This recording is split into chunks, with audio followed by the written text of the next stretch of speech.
Welcome to the Cities podcast powered by the Business Journal's Leadership Trust. Each episode on Cities looks at a particular topic, challenge, trend, or political situation through the lens of local markets. Our contributors are members of a Business Journal's Leadership Trust.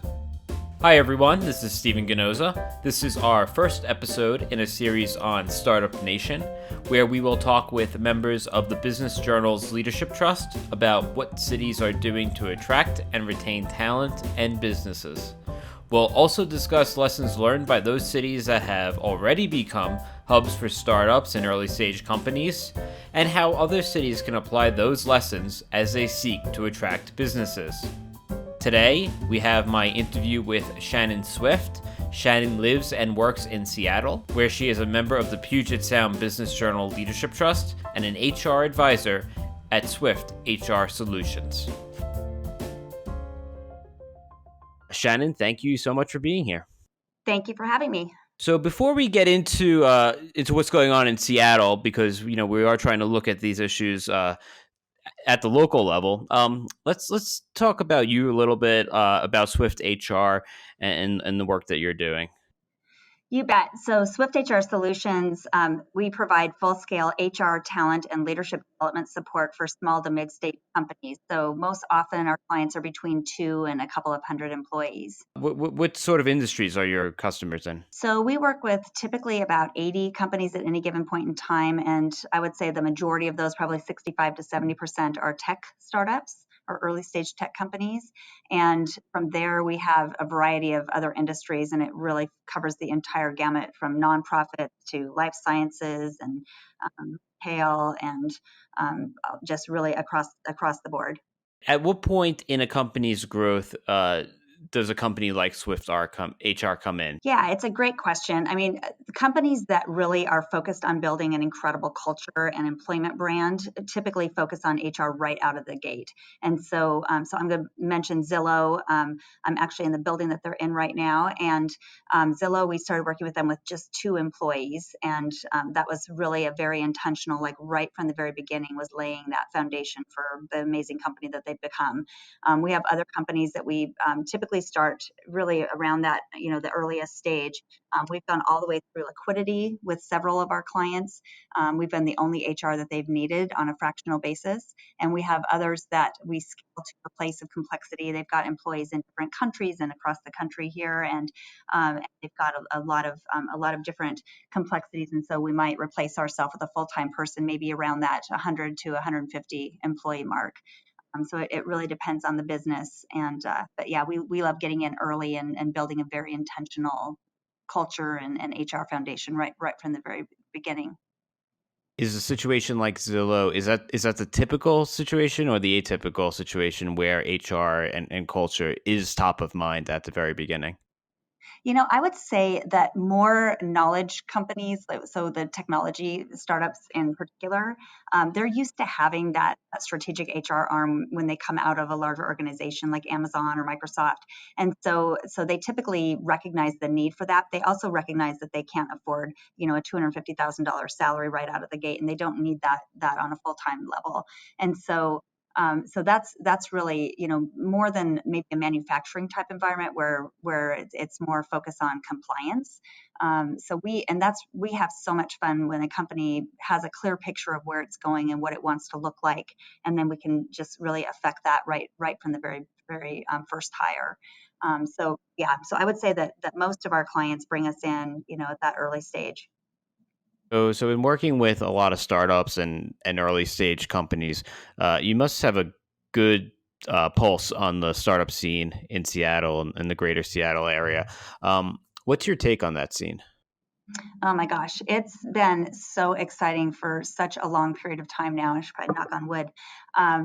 So there are so many exciting startups. And I think, Seattle is a really fantastic place to start a company. There are just a lot of support systems, and we have a lot of incubators here.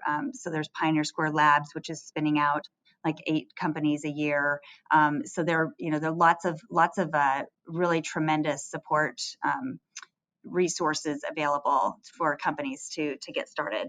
So I think this is an incredibly vibrant and dynamic environment in Seattle, and I'm meeting with companies that are just getting their first funding, or really getting past that proof of concept phase just on a daily basis here. And it's been it feels like it's actually accelerating rather than slowing down even at this point in the year. Wow. Okay, great.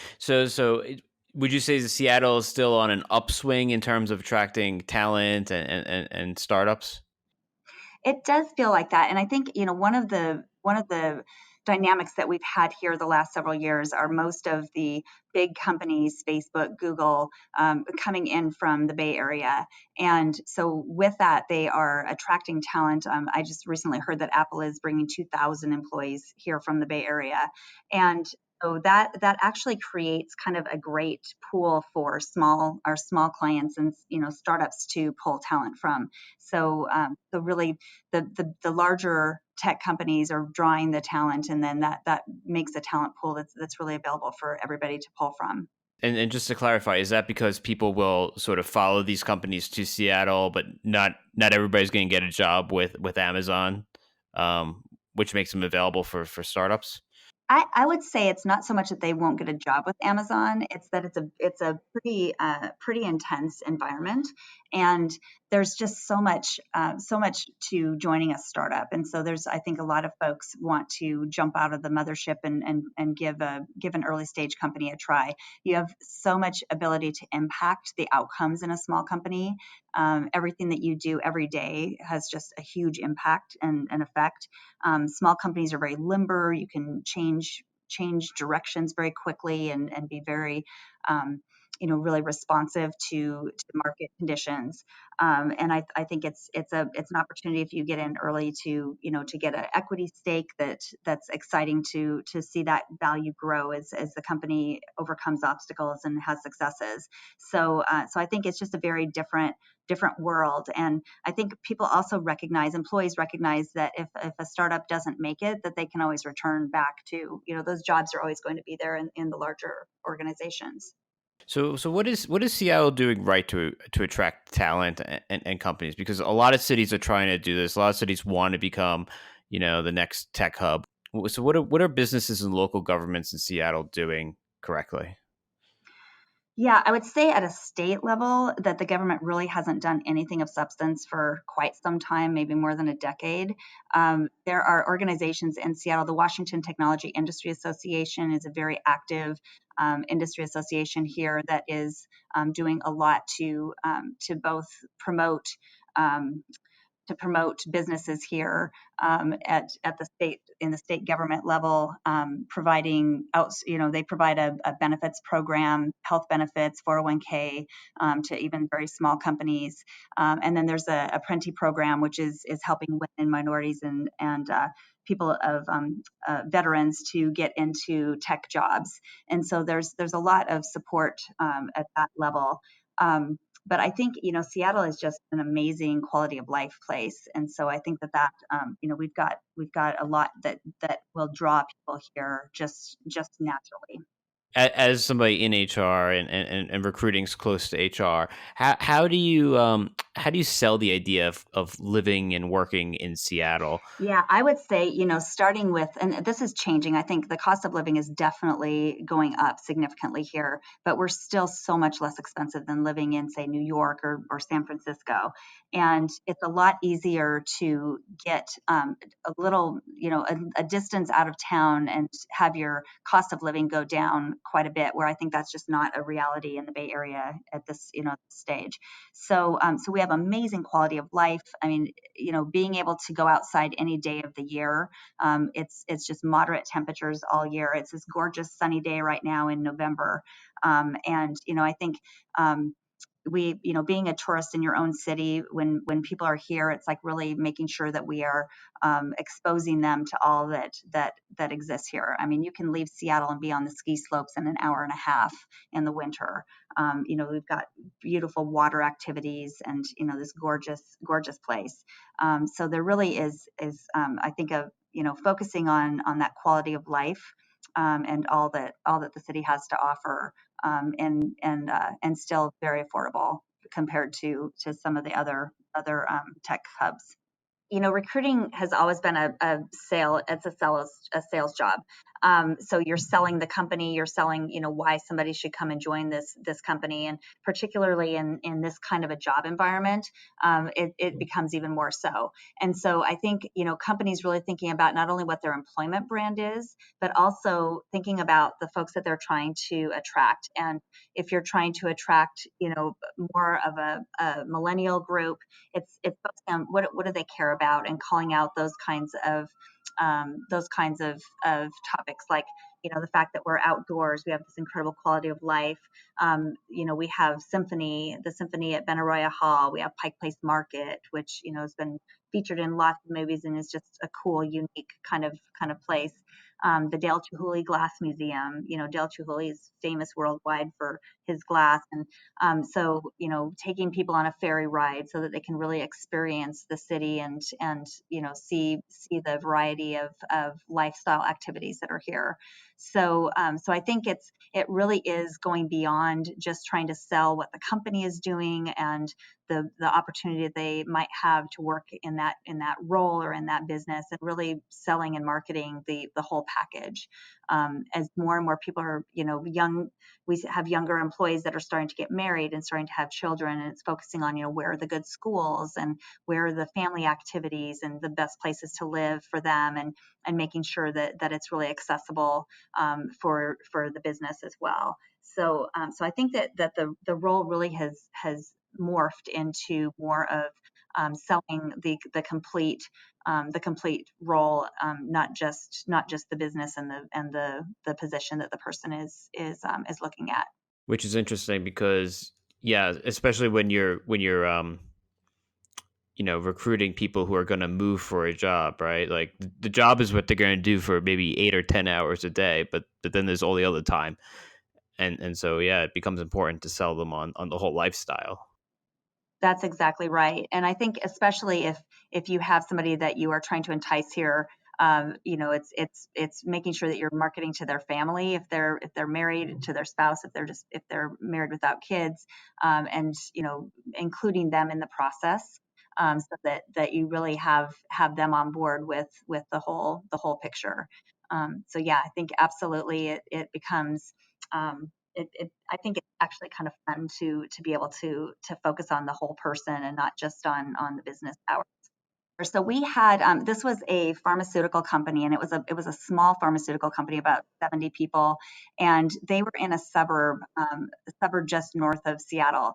And so I had a postdoc chemist flying in from Poland. She was in her 20s, and I picked her up at the airport, took her on Highway 405 up to Bothell, where the company was, and we never even saw the city. We just bypassed it completely.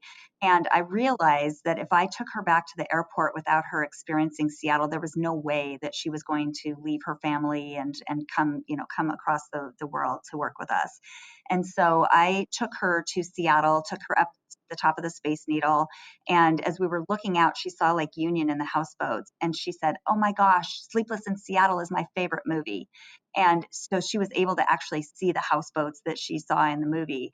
And so giving her that experience of Seattle, and really letting her, see, that there was more than just just this industrial pharmaceutical area, north of Seattle, was super successful. And so she accepted, and she now is settled here with her own family. So I think that that's really, looking at who your target audience is and what they care about, and making sure that you are marketing to them, and really overcoming, generalizations about, because I mean, people think that it just rains in Seattle all the time, and I'm looking at a gorgeous sunny day with the mountains and the water right now. So I think it's really overcoming those generalizations, and helping people to see what you want them to see, so that they can envision themselves living and working there. So why should companies consider Seattle over? And I'm just gonna rattle off a list of other like hubs that are up and coming, right? Whether it's Austin, Columbus, Boulder, Kansas City, Boise. Like, what makes Seattle the place to come and do business? I think we are, access to the rest of the world. I mean, with the port here, flights from Asia. I think it's a pretty easy access. I've worked with companies here from Korea, South Korea, and Seattle is a very easy place to access from anywhere. And so I think that's one reason. I think another is just that it's, again, we just have so much to offer here for quality of life. Access to mountains and water, forests, and everything is within a couple of hours. So I think it's a great place to work and to play and to raise a family. And so I think for people that are looking for some place that they can be outside year round, that there are great support systems for all of their family activities and great schools. And I think we've got some major university here. There's a lot of innovation that comes out of the University of Washington, and so yeah, I think this is just a fantastic place to be. You touched on earlier that the cost of living in Seattle is going up, right?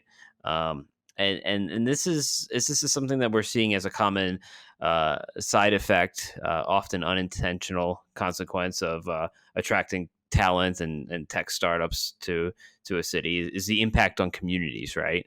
Um, so looking at Seattle, yes, all these companies are coming in, but how is that impacting the culture of Seattle? Yeah, it's really. I mean, I've been in HR in Seattle for quite some time, and going back, a couple of decades where Seattle was completely dead at night. I mean, if it was after 7 p.m. during the week or a weekend, there was nothing happening. There was nobody here. And I remember visiting Chicago around that time frame and saying, "Oh my gosh, this place never sleeps. This is just amazing. People actually live downtown." And so one really exciting outcome of all of the growth here and has been that Seattle has a very, very dynamic downtown area now, and people do live in Seattle. We actually had to put a public school in downtown because we have families living downtown, and any time of day or night, there's just so much happening. So I would say that is a definite benefit. One of the negative outcomes, however, has been traffic, and Seattle is completely enclosed on two sides by water. So we have the Puget Sound on one side, and then we have Lake Washington on the other. And so it's traffic has definitely become a major issue here, and we're doing some things I think very late to address that in terms of transit, but I think that has been a big outcome, to the point where people on the east side of the lake don't want to travel to Seattle to work, and a lot of companies now have locations on both sides, on the east side and the west side, so that people don't have to make that trip across the lake.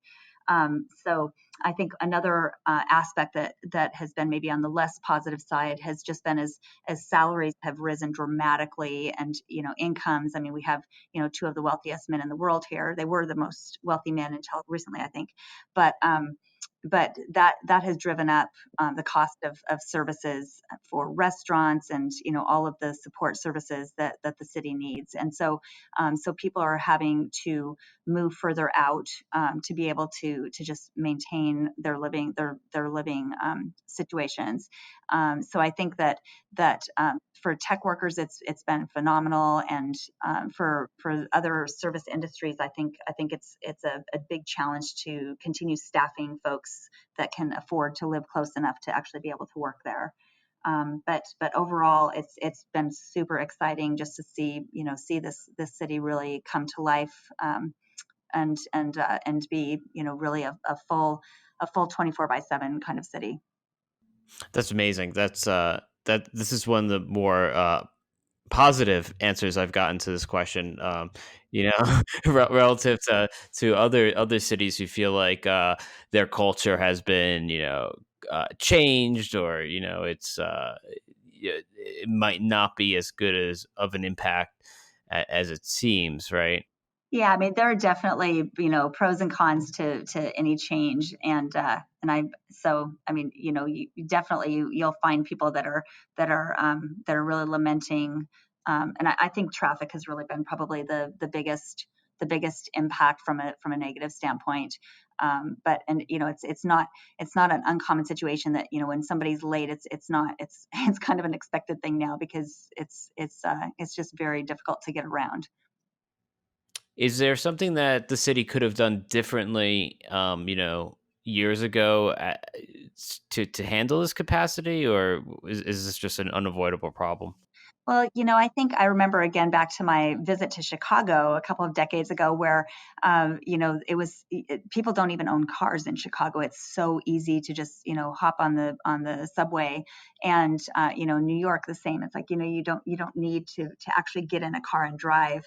And Seattle was just very, very slow to adopt any kind of public transit other than buses.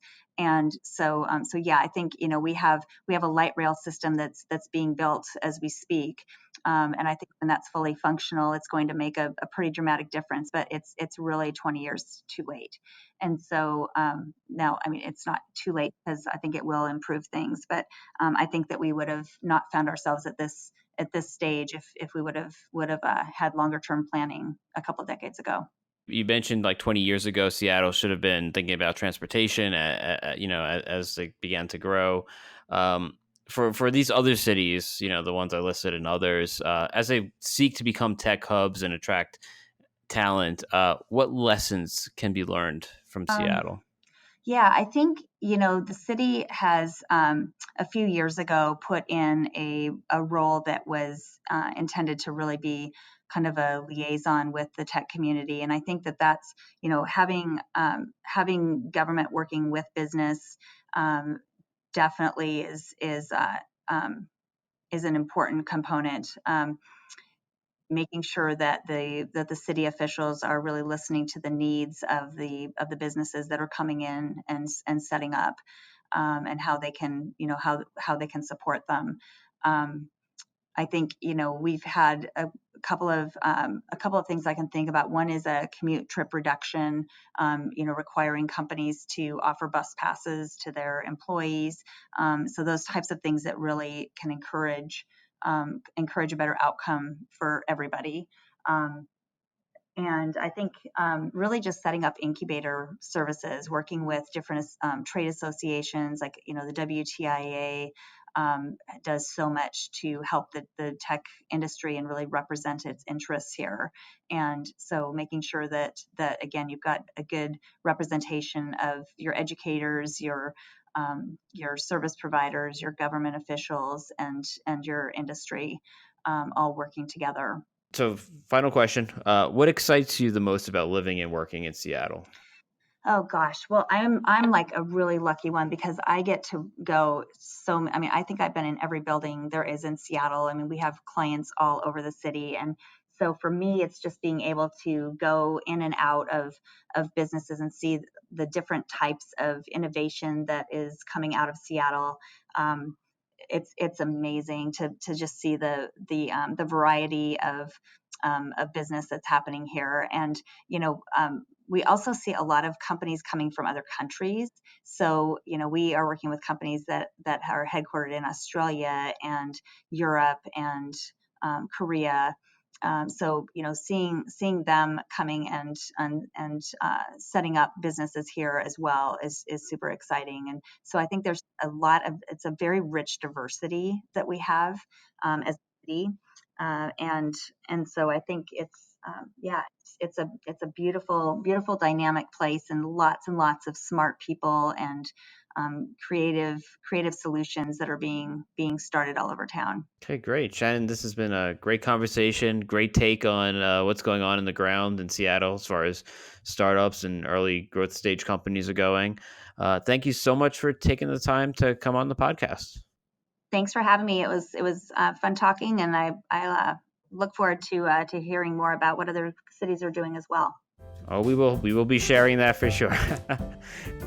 So once again, Shannon Swift, if you're a small business or startup or early stage growth company in need of outsourced HR solutions, be sure to check out Swift HR at swiftHRsolutions.com. Thank you. Thank you. Next in our series on Startup Nation, In the 60s and 70s, Austin, the state of Texas, and particularly the University of Texas, came together that said Austin, the state's capital, ought to be a tech center. And everyone got together and started creating an ecosystem where entrepreneurship, particularly tech entrepreneurship, would thrive. Eugene Sepulveda from Austin, Texas, will discuss whether or not Austin is still weird. This has been the Cities Podcast, powered by the Business Journal's Leadership Trust. Please be sure to subscribe to us on iTunes, Spotify, or wherever you get your podcasts. If you're a member of Business Journal's Leadership Trust and would like to participate in our podcast series, please email your member concierge. If you're interested in joining a Business Journal's Leadership Trust, learn more at trust.bizjournals.com.